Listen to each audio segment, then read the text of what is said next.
Salam alaikum, queridos amigos, bienvenidos a Cita con el Sheikh. Hoy vamos a tratar un tema de especial relevancia. Se trata del principio de encomendarse a Allah subhanahu wa ta'ala. Antes de analizar este concepto, sería interesante observar la relación del creyente con Allah subhanahu wa ta'ala. Y para ello tenemos, como no podría ser de otra manera, a nuestro Sheikh Mansur Mota. Salam alaikum, bienvenido. Alaikum salam. ¿Qué tal?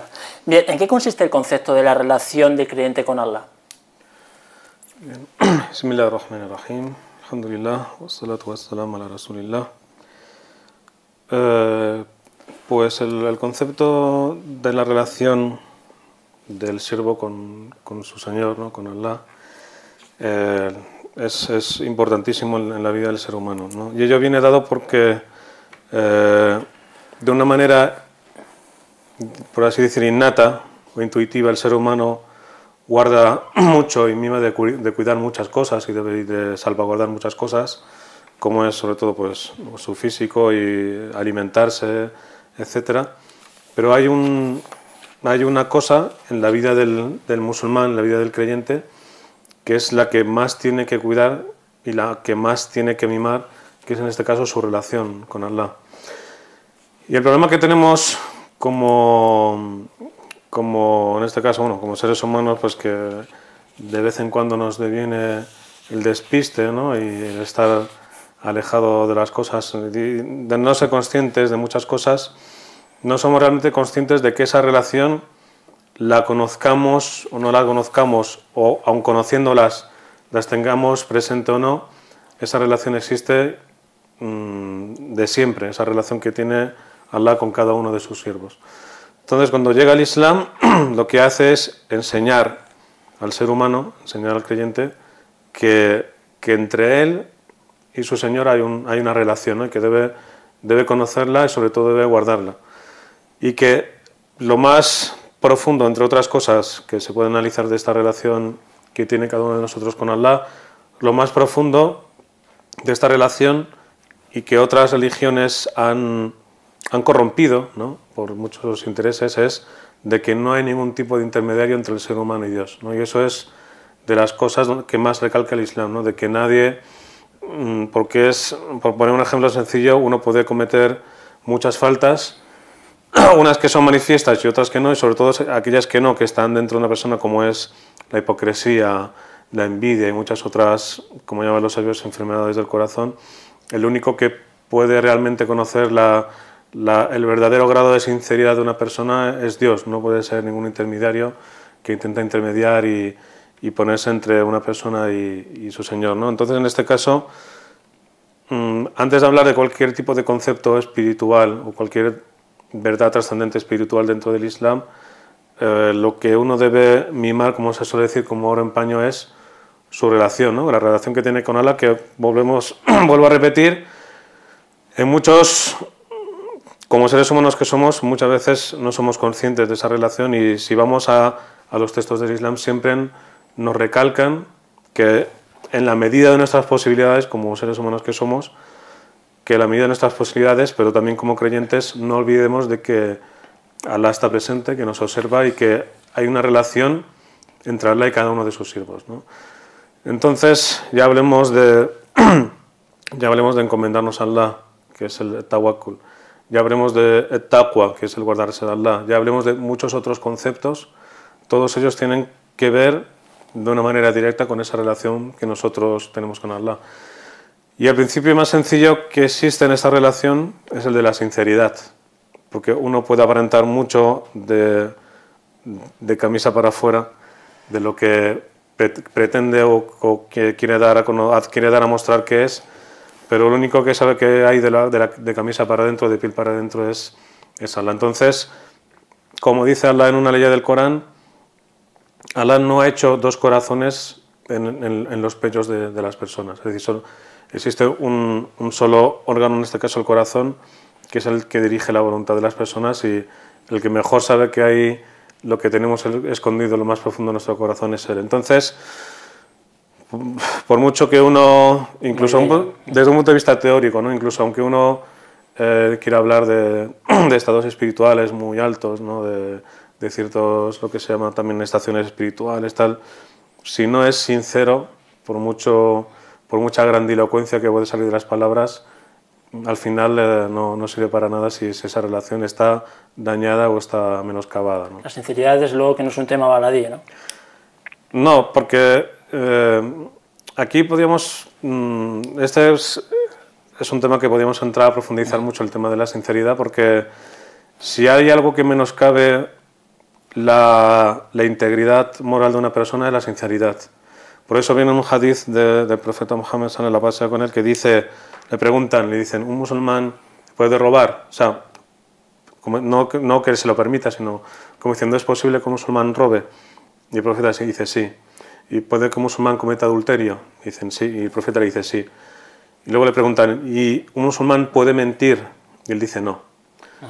Porque todos somos seres humanos, podemos mentir, podemos caer en cosas que no son correctas, pero lo único que sí que está en nuestras manos es el mentir. Cuando es un auténtico crimen, ¿no? Por así decirlo, ¿no?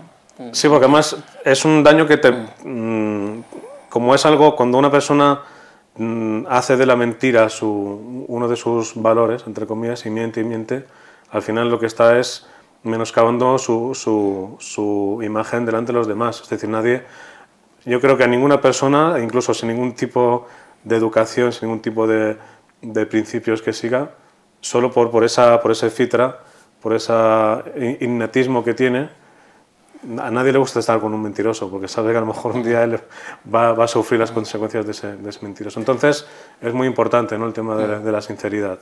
Muy bien, les recordamos que estamos en directo y que a partir de la segunda media hora del programa pueden llamar al 91659-1354, lo repito, 91659-1354, son casi las 4:10. Vamos a continuar con este extraordinario tema. Respecto al tawakkul, se dice que, bueno, se traduce como encomendarse a Allah, ¿no? ¿En qué consiste encomendarse a Allah? Pues es importante conocer en qué consiste este concepto. Bueno, como muchos otros suele pasar que como por ejemplo el tema del concepto del qadar, que a veces también cómo se traduce y cómo se explica el tema del destino y todo esto, la gente de a pie suele tener, por la falta de una buena explicación por parte de quienes lo tienen que hacer, se entiende mal, y eso conduce a que la gente tenga ideas erróneas sobre ciertas cosas del destino, de que por ejemplo no se puede cambiar, de que las cosas ya están predestinadas y que por mucho haga ya no se puede cambiar si uno es de una manera u otra, y eso es erróneo. Y en este caso, cuando hablamos del tawakkul, que aquí traducimos como encomendarse a Allah, en este caso, podríamos decir que es una conciencia por parte del creyente de que al final la causa inicial de todo y final es Allah, y que todo está en su mano. Entonces, ¿y por qué es importante conocer este tawakkul? Porque uno, como ser humano que es, pues sabe que está incompleto, ¿no?, y que está ilimitado, y que en cualquier momento puede fallar, puede cometer un error, y es así, ¿no? Entonces, el hecho de que nos enseñe este concepto de tawakkul, de encomendarse a Allah, es de que una de las cosas que nos enseña la aqida, lo que es la creencia islámica o el dogma islámico, es de que, por poner un ejemplo, uno intenta hacer todo lo que puede a lo largo de su vida, en su trabajo, en su familia, en muchos ámbitos de la vida, pero sabe que al final, como uno de los atributos de Allah, del Asma al-Husna, de los bellos nombres de Allah, uno de ellos es al-Mani' y el Mu'ti, es el que priva de las cosas y el que otorga, ¿no? Entonces, si uno no es realmente consciente de que el origen de todo y el final de todo es Él, y que realmente quien niega y otorga a Él y está todo en su mano y provee a quien quiere con medida o le quita, si uno no es consciente de eso, no puede hacer realmente un ejercicio de encomendarse a Allah, porque va a ir teniendo miedo de que me voy a quedar sin un trabajo y se me va a pasar alguna cosa, y entonces eso lo que lleva es a que una persona vaya en su vida con dudas. Bien, Sheikh, tenemos una llamada, si te parece, Sheikh Mansur, podemos responder esta consulta. Bien. Vamos a ver si podemos conectar. Sí, assalamu alaikum. Wa alaikum salam, ¿de dónde llamas? Llamo aquí de Madrid. Bien, bienvenidos. ¿Qué tal? Muy bien, alhamdulillah. Alhamdulillah. Cuéntanos. Enhorabuena por el programa y Muchas gracias por me alegro. escucharnos. Mi pregunta era si se podía casar con una mujer cristiana, siendo musulmán, si se podía casar con una cristiana sin cambiar su religión. Y quería saber qué dice el Sheikh. Yo creo que convendría, para terminar de desarrollar este tema, el de Tawakkul, si no te importa, hermano, Sí. si te parece, Sheikh, podemos contestar en cuanto acabemos el tema del Tawakkul, para no desviarnos del objetivo. ¿Te parece? Vale, perfecto. Te esperamos, ¿eh? Vale, gracias. Ahora. Pues apuntamos la pregunta La apuntamos. y le contestamos en el segundo bloque.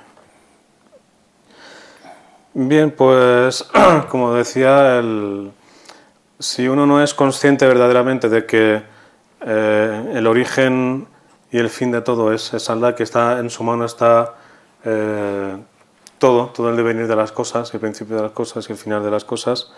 Si uno no se encomienda realmente a Él, de que Él además, cuando uno es sincero, volvemos a la sinceridad, si uno es sincero en su ibada, en su práctica y en su ser musulmán, si no hay esa sinceridad, uno no puede realmente encomendarse a Allah, porque uno no puede ser perverso y transgredir las órdenes de Allah y luego recurrir a Él para que le ayude.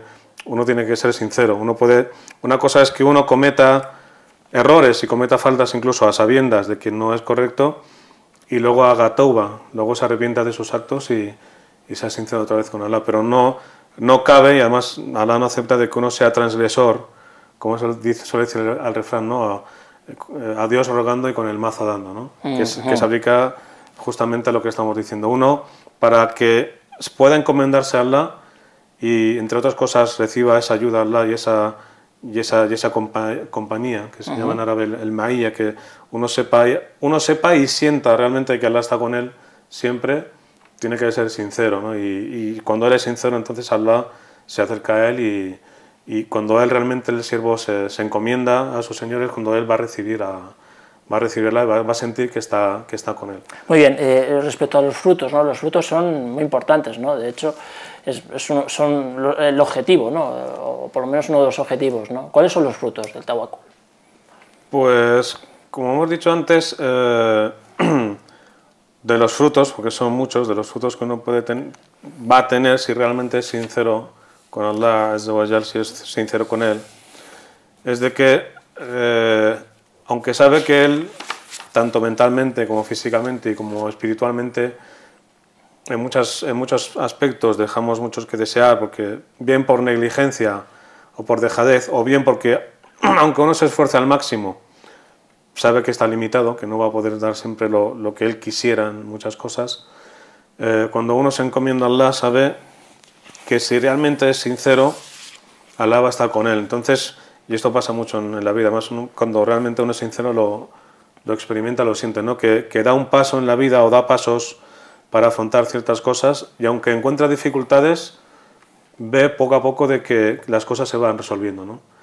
Y que en los caminos, o en el camino de una persona o en la vida de una persona, haya dificultades, no significa que Allah no quiera a esa persona y que le esté poniendo trabas, no, le está poniendo pruebas para ejercitar, entre otras cosas, ese concepto de si realmente es sincero con Allah, si realmente es perseverante. Casi esas dificultades son casi una bendición, ¿no? Efectivamente, o sea, es la palabra clave en sí misma, es una bendición. Es una bendición, pero quien sus ojos o quien su vista no va más allá de sus pupilas, lo que está viendo pues son penurias, ¿no? Y eso es lo que realmente luego pasa en la vida diaria, ¿no? De cuando alguien no tiene realmente esa confianza en Allah y no sabe realmente que Allah está ahí para ayudarle, y que pase lo que pase no le va a dejar. Lo que le lleva a una persona en su día a día es que eso le avienen dudas en su corazón, se siente siempre inseguro. O sea, la inseguridad a todos los niveles, una inseguridad desde que incluso puede haber una persona que esté formada, que tenga grandes capacidades, pero por esa inseguridad que tiene, al no saber que realmente, no ser consciente de que Allah está ahí con él, de que le va a ayudar y que no le va a dejar. Hay que perseverar también, ¿no?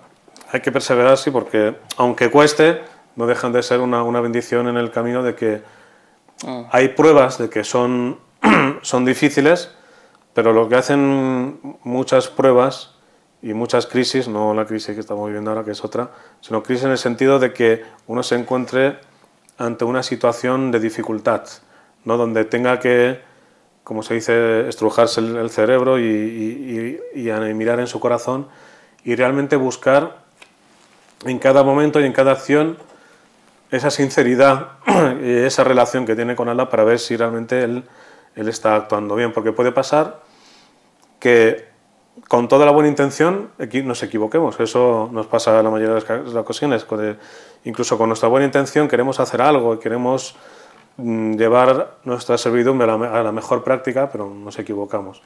Pero como por esa misericordia igualmente de que Allah nos juzga por nuestras intenciones, pues eso es también de los pasos que nos ayudan a practicar este encomiendamiento a Allah en cada momento, de que Él está con nosotros, de que no nos va a dejar y que al final, podemos poner un ejemplo sencillo, ¿no? Iba a poner un ejemplo con los bancos, pero ya uno no se puede fiar de los bancos, pero para nada, ¿no? Pero si alguien tiene un amigo de confianza, de verdad que tenga plena confianza en él, sabe que le puede confiar el mayor de los secretos o puede confiarle algo, por ejemplo, un dinero o algo que sea precioso, que tenga un gran valor y sabe que esa persona ni le va a robar, ni se va a ir corriendo con ese dinero, ni lo va a llevar a alguna cuenta escondida en Suiza, ¿no? Como pasa hoy día. Entonces, si uno a nivel humano puede llegar a tener un nivel de confianza con una persona de hasta tal punto de contarle todos sus secretos, contarles todas sus intimidades y depositar en él toda confianza, pues más aún debemos depositar nuestra confianza y eso se podría casi proponer depositar toda nuestra confianza y todas nuestras cosas en las manos de Allah, porque mejor que Él no hay ningún administrador, ¿no? Si se puede decir. O sea, que se puede decir que es una auténtica prueba, ¿no? Es una auténtica prueba. Siempre estamos... En el momento de dificultad, lo fácil es desapegarse, ¿no? Eso es lo humano. Eso es lo humano de cuando uno se encuentra ante una dificultad, venirse abajo, llorar, desesperarse, no saber por qué camino tirar, ¿no? Eso es lo normal sería lo contrario. O sea, lo que no sería normal sería lo contrario, de que ante una dificultad uno se ría y lo deje todo y diga... No, cuando hay una dificultad, como seres humanos que somos, pues nos sentimos a veces muy angustiados, nos viene la desesperación a veces de no saber qué camino tomar, qué elección tomar, a quién debemos dirigirnos para que nos ayude, porque en la mayoría de las ocasiones necesitamos la ayuda de los demás. Pero si, como hemos dicho antes, si uno realmente busca la compañía de gente sincera, como dice en el Corán, وَكُونُوا مَعَ الصَّادِقِينَ, y estad con la gente veraz, si uno no busca esa compañía que ante la dificultad le va a animar, le va a dar alas y le va siempre a transmitir palabras de fe, decir, tú aguanta y no olvides que Allah está contigo y que esto al final... Todo el mundo pasa dificultades, eso no, sea creyente o no sea creyente. No es la constante de esta vida. Es la constante, pero el creyente, el musulmán, como dice en el Corán, وَتَرْجُونَ مِنَ اللَّهِ مَا لَا يَرْجُونَ, dice, y además vosotros tenéis la esperanza y esperáis cosas de Allah que otros no esperan. Mashallah. Entonces son cosas que además le empujan a uno de saber, bueno, yo sé que aunque haga esto y me equivoque y pueda tener dificultades grandes, sé que por mi intención primera, que es buscar la complacencia de Allah y ser sincero en mi relación con Él, sé que al final, incluso como dicen allá en ayas del Corán, aun pasándolo yo mal, Allah eso me lo va a recompensar, ¿no? De una manera u otra. Pero aquí es muy diferente a otros conceptos que existen, que puedan haber en otras religiones, porque no se busca la miseria en sí misma o que uno sufra, ¿no? Como una forma de alcanzar la complacencia divina. Eso es algo bárbaro, es una barbarie, ¿no? De que uno se... Sí. Esto es muy importante, ¿no? Sí. Incidiendo en el asunto, ¿cuáles deben de ser nuestras maneras de actuar en el día a día para ir en ese camino de obrar y actuar, ¿no? Bien, pues en este caso, en nuestro día a día, y es así porque estamos en la vida, como decían los sabios, mientras estés, como decía un gran sabio del Islam, un gran sabio, decía, mientras estés en este mundo, no te quejes o no te extrañes de que te vayas ensuciando con inmundicias, porque este lugar, este mundo es una prueba es un lugar de prueba, ¿no? Y un lugar por el que todos tenemos que pasar. Entonces, como he dicho antes, y esto, por ejemplo, en mi experiencia como imam, cuando viene gente a pedirte consejo desde el punto de vista del Islam, te das cuenta que no hay una persona que no esté libre de dificultades. O sea, todos tenemos dificultades de todo tipo, unos en su casa, otros con su familia, otros con sus vecinos, otros en su trabajo, otros que a pesar de teniéndolo todo no tienen confianza en sí mismos, les falta, se sienten vacíos. Todos tenemos dificultades, ¿no? Y en este caso, lo más importante del Islam es que te enseña una serie de hábitos en el día a día, te enseña una serie de prácticas para que uno, aunque sepa que va a encontrar dificultades, aunque sepa que va a encontrar obstáculos en el camino, digamos que esos hábitos van haciendo que la persona, digamos, entre comillas, se entrene, ¿no? Para pegar un salto y no cuando encuentre un obstáculo se estampe, ¿no? Se estampe de cabeza, ¿no? Entonces, aún así, de los pasos, y volviendo a lo que decía al principio, en nuestro día a día nos puede pasar de todo, ¿no? Incluso lo más, digamos, el punto más, entre comillas, por así decir, más fuerte, donde viene una desgracia, y más una desgracia, esto es bonito decirlo, que es una desgracia pero para los demás, pero no para el que la sufre, que es la muerte. Porque cuando el creyente muere, como dicen los sabios, al final va a encontrarse con Allah, ¿no? Y al final es desgracia para los demás. Una inversión, ¿no? Ahí. Sí, además han puesto, los sabios del Islam han puesto un ejemplo muy bonito, ¿no? De cuando una persona nace, viene llorando a este mundo y los que le rodean están contentos, y cuando uno muere, él está contento porque va a encontrarse con Allah y los demás están llorosos, ¿no? Sienten la pérdida, ¿no? Entonces, desde la muerte, que es el paso que todos tenemos que cruzar, ¿no? La puerta que tenemos que cruzar en la otra vida, en esta vida nos puede pasar absolutamente de todo, ¿no? Entonces, como nos puede pasar, y además no me refiero, y esto es importante decirlo, no solamente a que nos avengan desgracias físicas, ¿no? Como alguien que se quede paralítico o pierde la vista o le amputan algún miembro del cuerpo o sufre alguna enfermedad. A veces, incluso la experiencia nos enseña que en sociedades donde materialmente se tiene todo y donde uno puede estar íntegramente físico e íntegramente disfrutar de una salud plena, vemos cómo se sufren otra serie de enfermedades que más han venido por un sistema de vida que ha invitado siempre, ¿no? al desentenderse de los problemas, a meter la cabeza en el agujero en el suelo cuando hay un tema que no nos agrada. Entonces, claro, en un sistema, en una sociedad donde se invita más a girar la cabeza hacia otro sitio, a no reflexionar, a no enfrentarse a las cosas con valentía, cuando nos aviene cualquier dificultad, por mínima que sea, nos desesperamos. Se puede decir que no estamos muy entrenados, ¿no? Pues no estamos... Eso es lo que busca realmente el Islam, ¿no? De que una persona con esos hábitos que le va enseñando el Islam en el día a día, que hay que también decirlo, cuando uno también empieza con esos hábitos, lo que pide el Islam es que se tomen poco a poco, ¿no? Porque a veces hay gente, incluso musulmana, que incluso a veces con buena intención, ¿no? Pero con ese ansia a lo mejor de querer transmitir a otra cosas y hábitos que son buenos, se instiga mucho una persona y al final la acaba aborreciendo ciertas prácticas, ¿no? Y a la persona, igual que le pasó a los sahaba, a los primeros compañeros a la primera generación del Islam, ¿no? Que vivió la revelación junto al profeta Mohammed, la pasada con él, fue toda una práctica paulatina, ¿no? No fue todo de aquí os traigo el código por completo, no, porque eran seres humanos, a fin. Hay que tener esa sutileza también en el trato con los demás, ¿no? Y contigo mismo, ¿no? Sobre todo, como dicen los sabios, ser muy duro consigo mismo, al ser duro con uno mismo desde el punto de vista de ser de la práctica de uno, no con los demás, porque uno no es quien para juzgar a otro de si es menos o es más musulmán o es mejor o peor creyente, porque no eres quien. O sea, si uno tiene que ser juez, por encima de todo tiene que ser juez de uno mismo, porque sí que sabe, tiene todas las pruebas que hay en su corazón, tú no puedes juzgar lo que no ves, ¿no?, de las personas. Entonces, ser muy severo con uno mismo, no en el hecho de fustigarse a sí mismo, sino de decir, bueno, antes de mirar yo a los demás tengo que mirarme a mí mismo, no puedo empezar.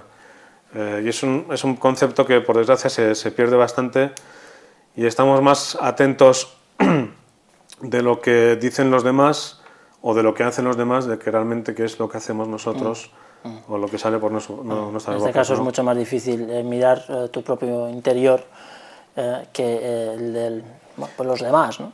No, y por ejemplo, os ha puesto un ejemplo, un sabio de esta época dijo, es más fácil que yo, estamos poniendo un contexto bélico, ¿no?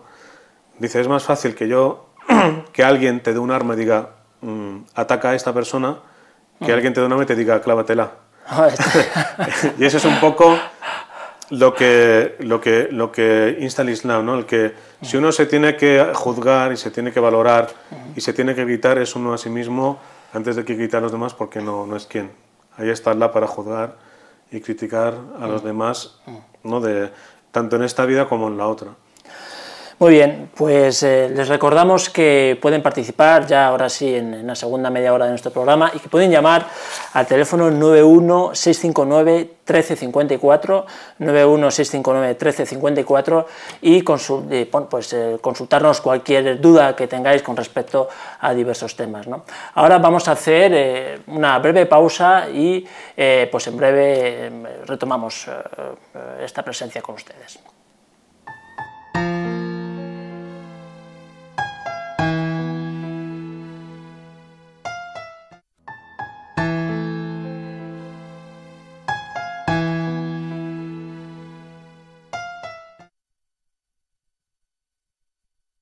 Continuar con nuestra segunda media hora, esta media hora dedicada a vosotros, a vuestras preguntas. En fin, tenemos unas cuantas y lo cierto es que creemos que son muy interesantes, ¿verdad? La primera nos dicen, Assalamu alaikum, hermano Sheikh Mansour, ¿puede casarse una mujer con alguien que no estén de acuerdo sus padres o tutores? Bien, pues en principio, según el Islam, ¿no?, y el derecho que otorga Allah a los padres sobre sus hijos está desde un punto de vista innato, ¿no?, incluso desde un punto de vista legal, es decir, los padres siempre buscan lo mejor para sus hijos, ¿no? Entonces, a no ser que desde un punto de vista islámico realmente haya algo que realmente pueda... es decir, tiene que haber un peso, un argumento islámicamente muy correcto y muy profundo como para que un padre o una madre pueda negarse a que su hijo contraiga matrimonio con una persona, ¿no? Tiene que ser algo, por ejemplo, que vea que su hija va a contraer matrimonio con un narcotraficante o una persona, digamos, no solo que transgrede la ley, sino que no se desea dentro de una familia, porque además no hay que olvidar que cuando un hombre o una mujer toma casamiento, une entre familias, ¿no? Entonces es importante la unión de... Discúlpame, tenemos una llamada de Nuria de Madrid para no hacerla esperar. Assalamu alaikum, Nuria. Wa alaikum assalam. Muy bien, cuéntanos, ¿qué pregunta tienes para Sheikh Mansour? Pues quería hacerle la pregunta de que si es halal o no hacerse piercings en la cara, por ejemplo, en la nariz o en la parte del labio, así, y el motivo en caso de que sea haram, el motivo, y en caso de que sea halal, pues también, ¿cuál es la justificación? Muchas gracias, Nuria. Barakallahu fikum. Bien, pues... Tenemos ya unas cuantas. Sí, no, esta pregunta la contestamos parte, ¿no? Contestamos hace unos 2 o 3 programas sobre el tema de los piercings, ¿no?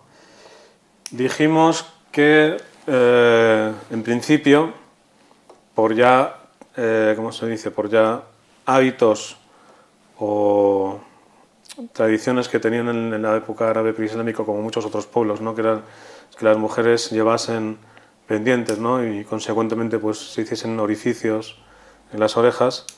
Como no tenemos ningún texto ni del Corán ni de la Sunna que en sí prohíba aquello que estaba en la sociedad árabe preislámica, entonces eso denota ya de por sí que aquello ya era correcto, no había ningún mal, ¿no? Como que era algo permitido, ¿no? Entonces sí que puede haber divergencia, y esto ya lo hemos explicado varias veces, y sobre todo por otros asuntos, ¿no? Que son importantes, de que hay asuntos donde el halal es claro y otros donde el haram está claro, y luego entre estos dos conceptos, que son los extremos, lo permitido y lo no permitido, pues hay todo un universo de criterios y de juicios por parte de los juristas que, en base a las diferentes pruebas y argumentos que tienen del derecho islámico, y también sobre todo el rol de la razón, ¿no? del raciocinio de cada jurista, ¿no?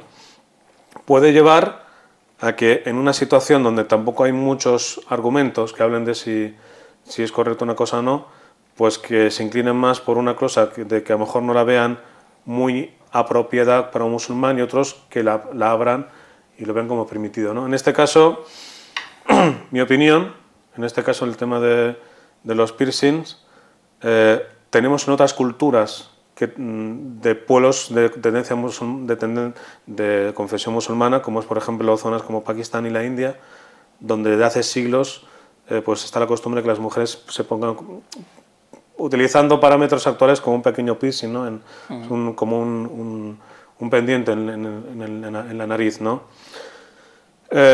Yo expuse, digamos, dos conceptos a tener en cuenta que forman parte del derecho islámico. Uno, que es la costumbre de un lugar, es decir, que eso dentro de una sociedad no se vea como algo impropio, ya sea de un hombre o una mujer. Y también un concepto que es importante, porque este tema ya me preguntaron hace tiempo y lo investigué, desde un punto de vista médico, ¿no?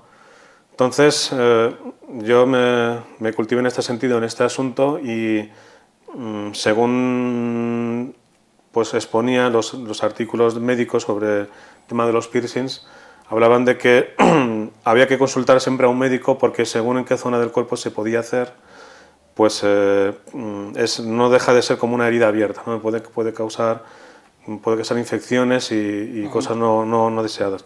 Entonces, en este caso, mi opinión es de que se tenga en cuenta en el contexto cultural y en la costumbre de un lugar, de que si eso no está mal visto. Y luego, sobre todo, un asunto que es también muy importante, porque tiene que ver con el tema, por ejemplo, de tatuajes y otras cosas por el estilo, es de que el cuerpo del ser humano no debe ser, digamos, un campo de cultivo de moda o de las modas. Está muy interesante. Sí. Entonces, uno debe ser consciente de eso, de que muchas veces surgen cosas que el Islam lo avala, porque forma parte de la costumbre, ¿no?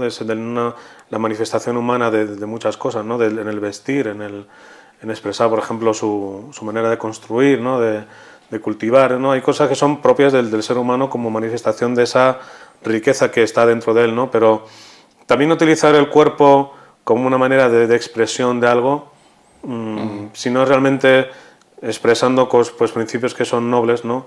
Tampoco el Islam no invita a que uno lleve camisetas de grupos de música ni que lleve tatuajes, porque el cuerpo en sí mismo es algo sagrado y que uno debe de cuidar, ¿no? Digamos que tiene que ser algo moderado, ¿no? Un término medio, ¿no? Sí, además yo personalmente eso sí,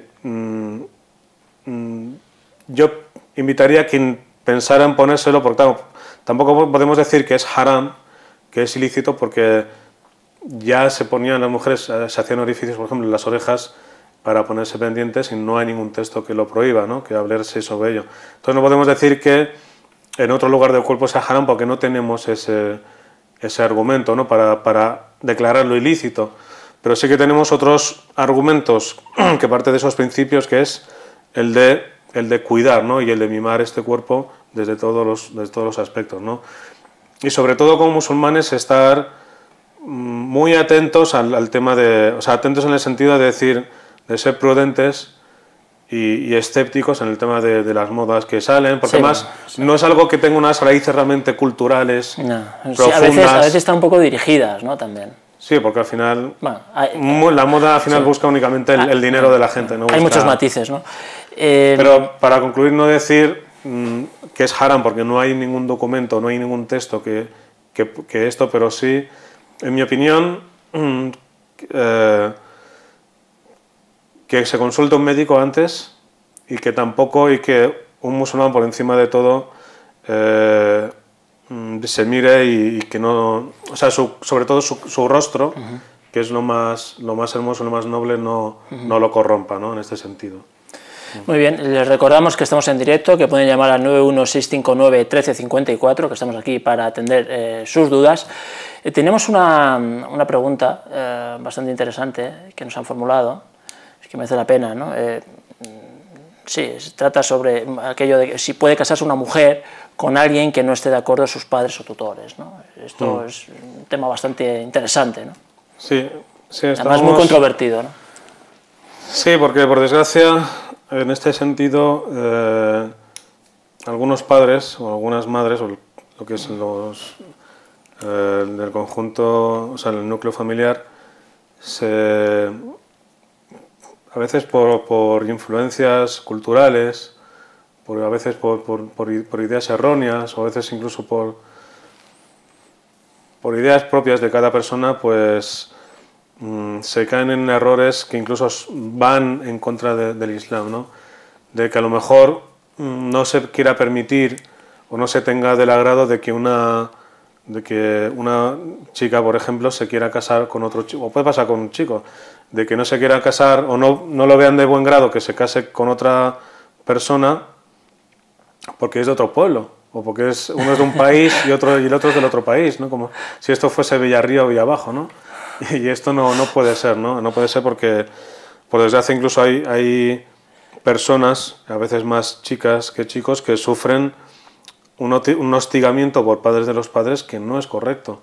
Que no es correcto porque dicen, no, es que esta persona, bueno, es musulmán, pero es converso, pensando que a lo mejor, a saber todavía lo que tienen en su época anterior, cuando todos los sahaba son conversos, todos los primeros compañeros del profeta tenían una jahilía, una vida preislámica, y luego entraron en el Islam.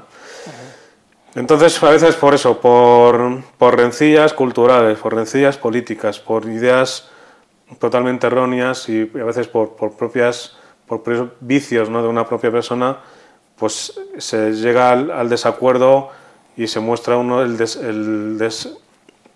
desagrado que tiene, o incluso de llegar a amenazar a sus hijos de que no tomen matrimonio con otras personas por esto que acabo de decir, ¿no? Tiene que haber, como he dicho antes, una prueba realmente fuerte y que se ajuste a los parámetros del Islam, como para que alguien se niegue a que uno de sus hijos se case con otra persona, ¿no? Como he dicho antes, que sea un delincuente, ¿no? Que haya un asesino, o sea, algo que sea, dice, bueno, porque como he dicho antes, una cosa muy importante dentro del Islam que lo tiene en cuenta, que es cuando una mujer y un hombre se casan, no solo están uniendo sus vidas, sino que unen las vidas de otros, ¿no?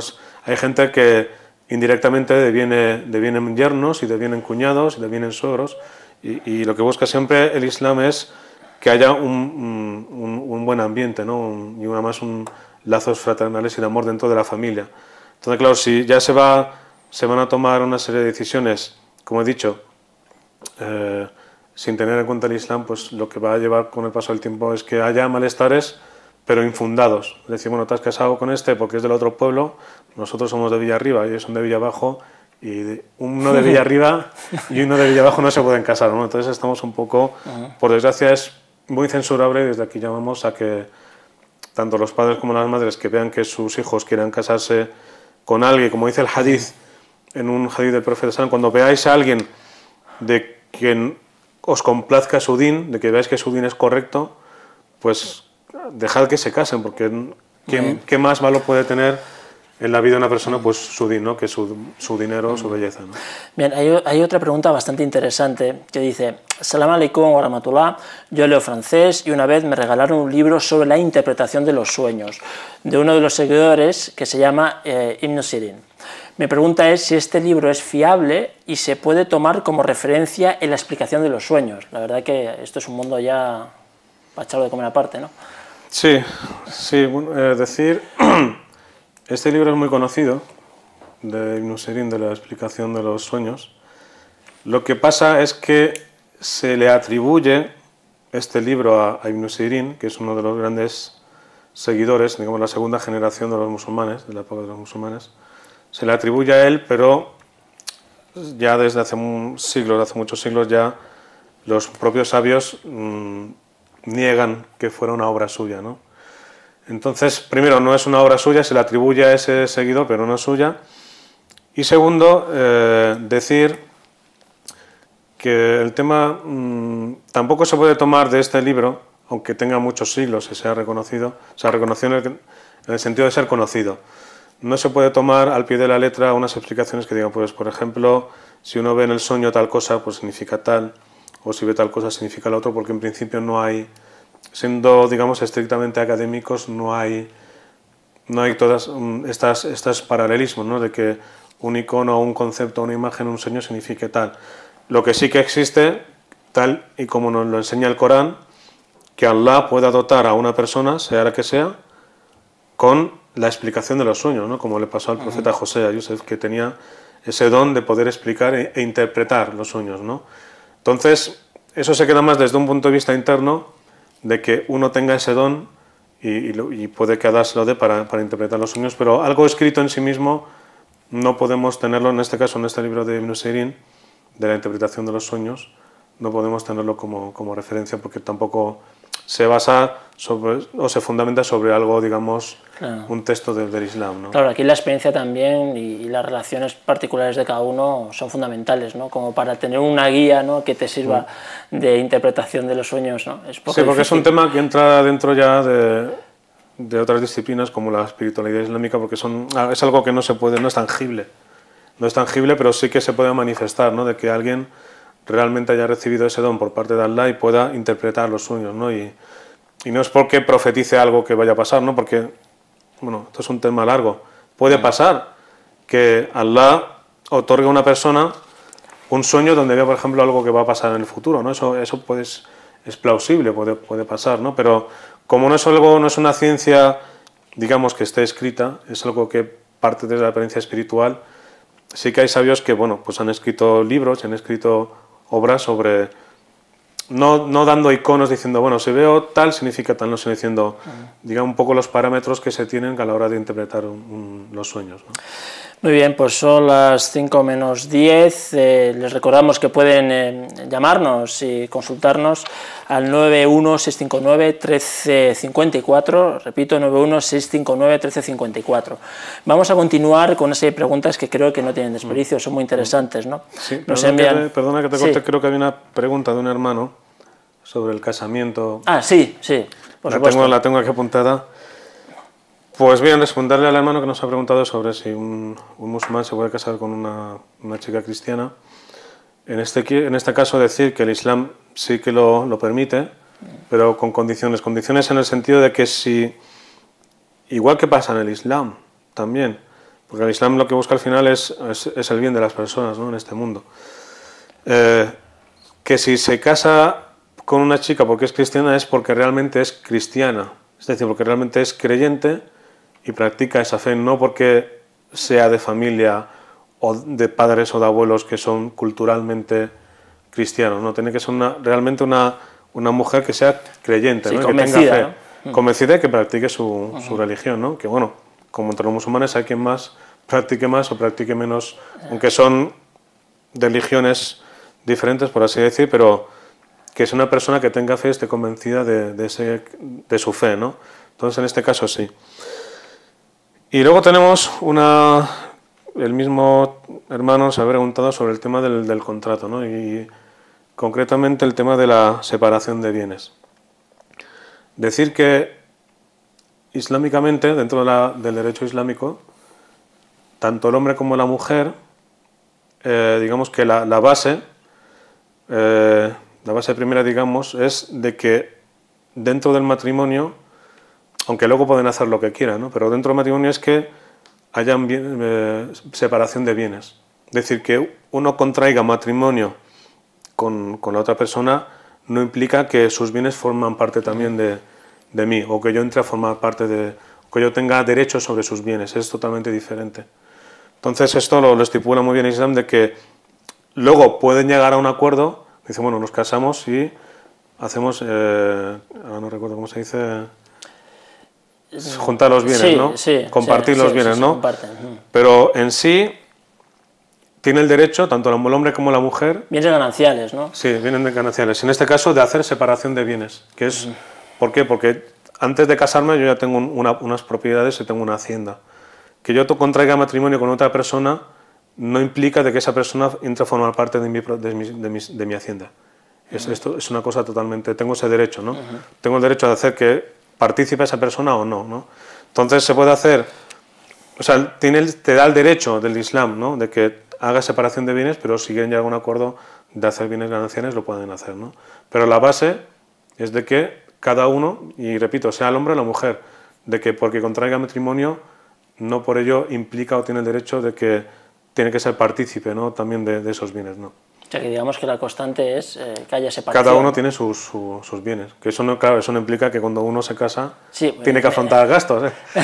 Para eso están los bienes, pero por ese principio de que cada uno es propietario de lo suyo. Y si quiere hace participar al otro, y si quiere no, ese tiene ese derecho.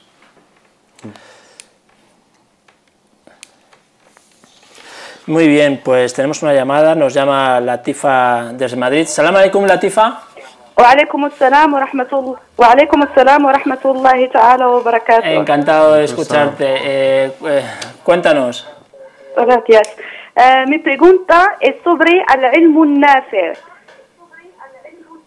Es que el próximo año empezaré una carrera universitaria y me gustaría saber cuáles son los límites del ilmu nafi'. Me gustaría estudiar algo que será útil para mi religión, que es el Islam. Perdona, Latifa, ¿podrías bajar el volumen de la televisión? Es que no te escuchamos muy bien. Gracias, A ver ahora.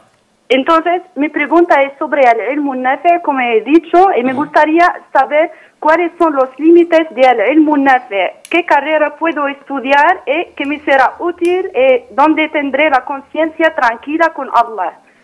Muchas gracias. Muchas gracias a ti. Todavía no has elegido nada, ¿no? Aún no, pero creo que voy por el periodismo y no sé, la verdad es que no sé, tal como están las cosas ahora, que no podemos creer todo lo que se nos dice, y eso, la verdad es que necesito un consejo de Sheikh, por favor. Muy bien, muy amable. Gracias. Hasta luego. Hasta luego. Bien, pues la verdad es que es algo importante, ¿no? Lo que uno decide elegir para un